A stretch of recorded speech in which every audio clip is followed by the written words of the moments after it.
좀비 재앙 7장 드림 시퀀스 2델타 골뱅이 벙커 찰리 에피소드 1 2021년 6월 2일 그러나 그들은 알려지지 않은 바이러스를 획득한 그들은 경로하고 폭력적이며 잔인함으로 가득 찬 무의미한 좀비였습니다. 생물학적 위험 실험의 부산물이 잘못되었거나 너무 많은 독성 공기를 흡입했는지 여부에 관계없이 그들에게 일어난 일은 무엇이든 간에 인간을 포함하여 만난 모든 생물을 죽이고 삼키게 했습니다. 우리는 그것들을 괴로움으로 지정했습니다. 이 고통받는 사물은 일반적으로 희생자의 육체를 물고 찢어졌습니다. 일반적으로 아플릭티드 띵즈 각 칼날처럼 날카로운 이빨을 희생자에게 가져갔을 때 그다지 남지 않았습니다. 고통받는 것들은 인간의 창자를 피했습니다. 벙커 찰리에서 학살을 일으키니 생물들이 똑같은 존재일까요?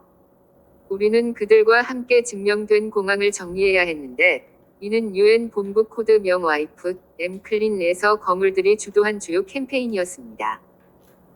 나는 경비원으로 활동하는 6명의 의료진과 2명의 전투병사로 구성된 군대에 연결되었습니다. 저의 파트너인 홍콩에서 온 남자는 몸무게가 7피트 3인치이고 몸무게가 290파운드에 달하며 홍콩 스와트 위 전 멤버인 비둘기공원 치청이었습니다. 그는 우리가 그를 레드 커뮤니스트 차이니즈 킬러라고 부르길 원했지만 우리는 대신 그를 HK 가이라고 불렀습니다. HK 가이는 좀비 대재앙에서 살아남기 위해 전투를 준비했습니다. 그는 쇼르건, 특수작전 AR-15 및 3개의 보조 무기를 휴대했습니다. 그는 엘보다 훨씬 더 많은 전투 경험을 가지고 있었습니다. 나는 그의 지휘를 따랐습니다. 3개의 전투반이 제1터미널 입구로 들어와서 고통받는 것들을 정리했습니다.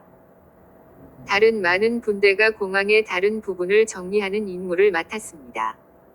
UN 본부 건물들은 서울에 있는 인천국제공항이 정리되기를 원했습니다. 공항이 다시 작동할 수 있도록 의료진이 다시 작동할 수 있도록 했습니다. 의료진은 세 번째 분대에서 20m 떨어진 곳에 있었습니다. 지금까지는 별다른 일이 없었습니다. 수석 의료진의 라디오에는 끔찍한 고뇌와 함께 소리와 비명이 가득했습니다. 그리고 조난.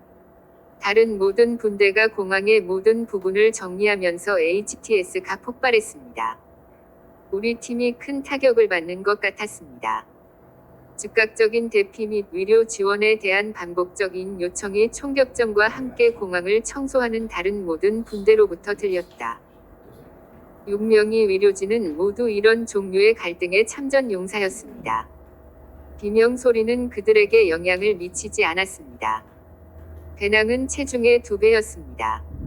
각각은 M9 위 보조 무기를 가지고 있었습니다. HK 가이가 앞에 있었고 6명의 의료진이 중앙에 있었고 내가 뒤를 덮고 있었습니다. 세 번째 분대의 지도자가 무전기에 대고 의사와 확인을 했다. 닥터, 라디오 체크. 전임 의료진은 25m 뒤에 모두 가야 합니다. 라고 대답했습니다.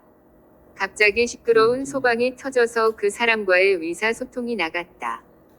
수석 의료진은 그녀의 응시로 다른 사람들에게 경고했습니다. HK 가이는 추적 장치를 확인하여 우리가 마지막 전투 분대보다 20m 더 멀지 않은지 확인했습니다. 그는 26m에 있었다. 나를 따르라, 고 말했다. 우리는 코너를 돌았는데 HK 가이는 무기를 앞쪽으로 향한 채 잠시 멈췄습니다. 총격전은 계속되었습니다. 총알이 그들을 찢어 버리자 고통받는 사물들은 비명을 질렀다. 첫 번째 분대장은 의료진에게 조난 전화를 걸었습니다.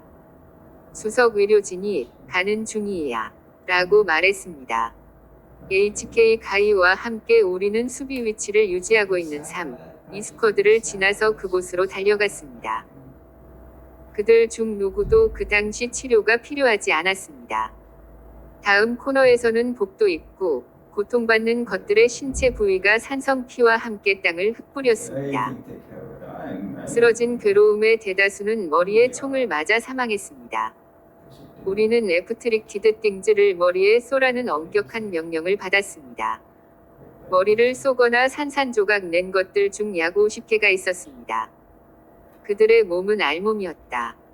그들의 정면은 매우 큰 정맥으로 표시되었습니다. 그것과 총알 구멍 사이에서 토하지 않는 것이 어려웠습니다. 어플릭티드 띵즈 위 두꺼운 피도 비정상적이었습니다. 매우 진한 빨간색과 접착제처럼 두꺼운 일부 알려지지 않은 화학물질의 강한 산성 냄새가 동반되었습니다.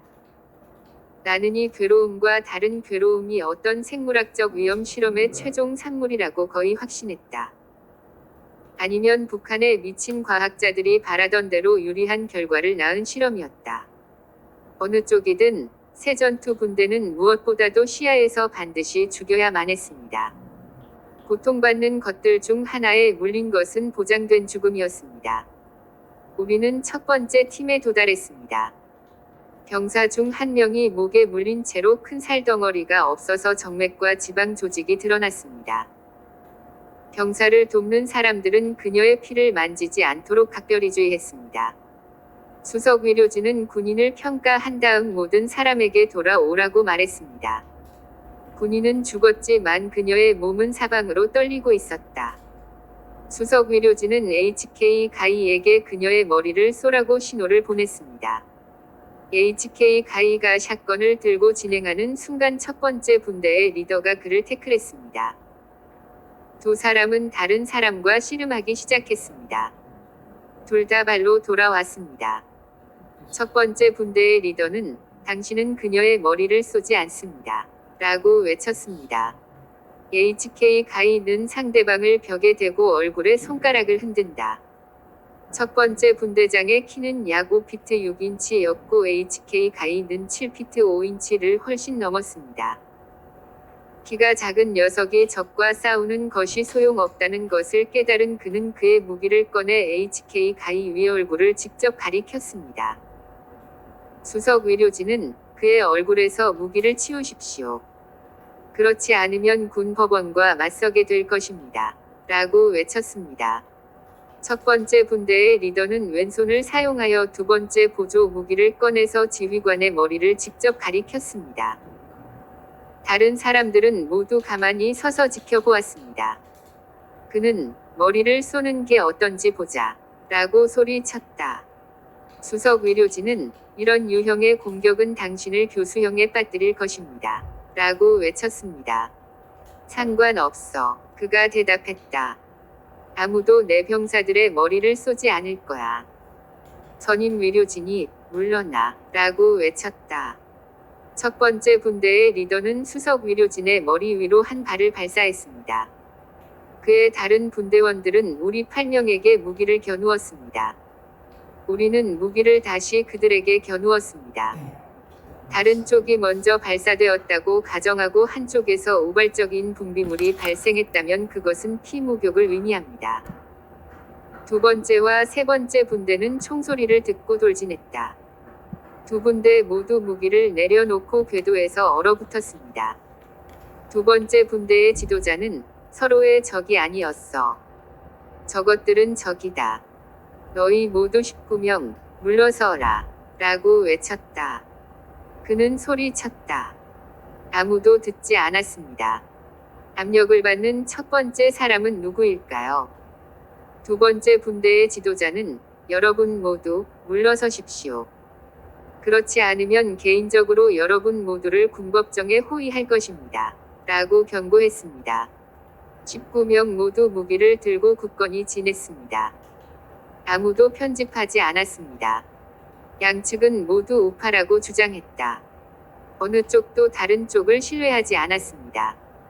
두 번째와 세 번째 분대의 병사들은 우발적인 퇴원을 두려워하며 눈을 크게 뜨고 지켜보았고, 결국 총격전이 벌어질 것입니다. 예고도 없이 죽은 병사의 몸은 20분 넘게 죽었고 20분 동안 숨을 쉴 수 없었지만 몸이 움찔했다. 우리의 관심은 죽은 병사에게로 옮겨졌습니다. 시체가 끔찍하게 비명을 지르면서 더 공격적으로 움찔했다.